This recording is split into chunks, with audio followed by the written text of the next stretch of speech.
שמש דקה ומוות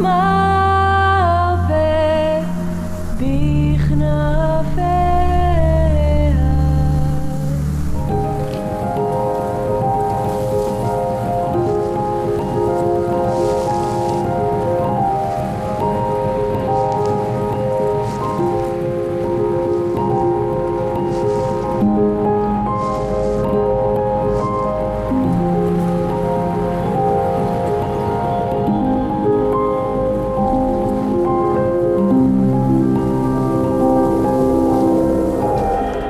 We've seen how Boaz and Ruth met each other for the first time. We saw Ruth's situation, and it's quite clear it's challenging. And then we see how Boaz offers her protection and a way to earn her living. And then she, as a reaction, thanking him, prostrates herself before him, bows down to the ground, and is astonished by his generosity. And now we are at the point where he explains to her that her behavior had been very much observed and talked about by the people around. And now Boaz explains to Ruth, you left your father and mother and your native land, and you came to a people that you did not know before.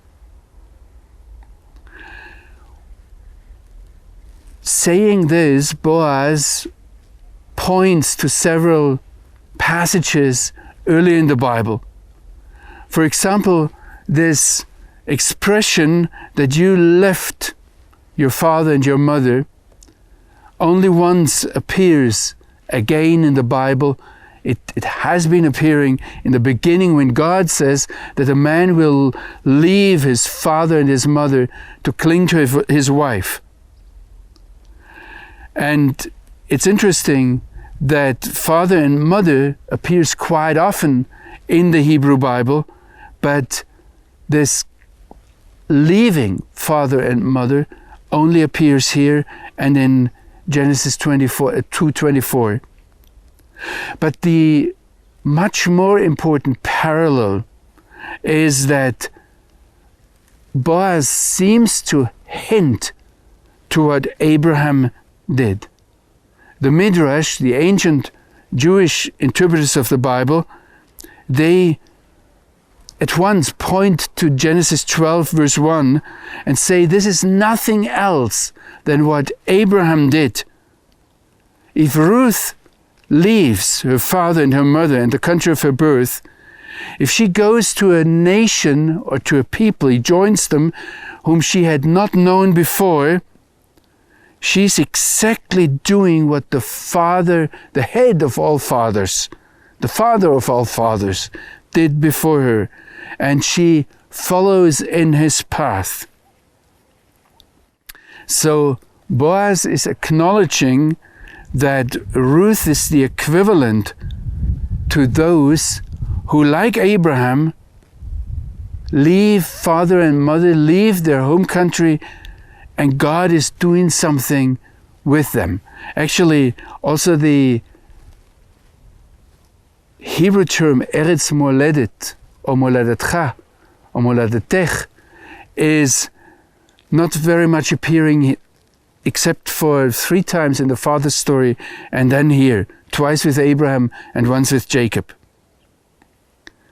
Also, there are more parallels, and I'd like to encourage you to go through the book of Ruth and through the Abraham story and compare it, that there's a famine that forces them to leave the country, that there is the childlessness of the future progenitor, there is the purchase of a field. There are more things in this story that show this parallel, and Boaz seems to acknowledge that Ruth's decision to go with Naomi is basically a return of the path that Ruth's ancestor, Lot, had taken. He left Abram and went with his daughters to the other side of the Jordan or to the other side of the Dead Sea to build up the nation of Moab. Now, Ruth the Moabitess comes back and joins Naomi and returns this path. And we have to see that in the whole of the biblical context, and we have to see that this is a preparation.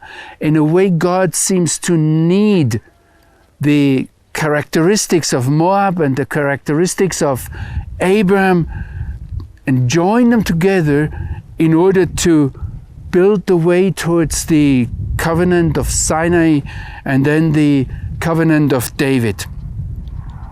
What we see here is Abraham prefiguring that what God wants to do through him with the Gentile nations, through him with all the families of the earth, and what God is doing through Ruth with Naomi. So he takes the Gentile nations and does something with the Jewish people. All this is in a nutshell packed together here. And if we see the whole way through to the New Testament, we have to think of Romans 4. We have to think of the father of faith who is there identified with Abraham. It's basically what Paul writes to the church in Rome, that Abraham is the father of faith. And that's what we see Ruth doing. She is returning in the footsteps of Abraham to Naomi, and with Naomi to the Jewish nation, to here to the mountains of Judea.